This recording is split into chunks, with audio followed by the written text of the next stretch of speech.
она случайно тележка из супермаркета. Лиз, ну скажи мне, как ты умудрилась? Мне что, теперь тебе машину не давать? Эдик, успокойся. Мне что теперь тебе запретить ноутбук открывать? Всякое бывает, извини.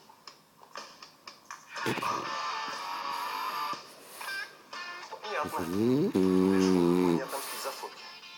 А она тебе не мстит, она реально случайно, я сам все видел. Ты плохо знаешь, она девушка горячая, она может. О, привет, Бубусик. Как дела? Слушай, Паш, у нас две новости, хорошая и плохая.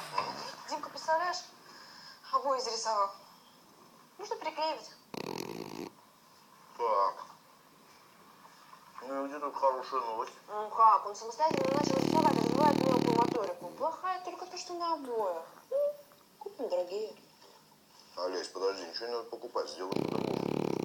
Венецианская штукатурка. Еще лучше. Смотри. Оп.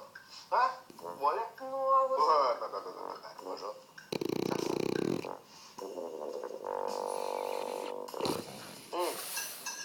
Блин, как вкусно. Блин, у нас очень хорошо готовит.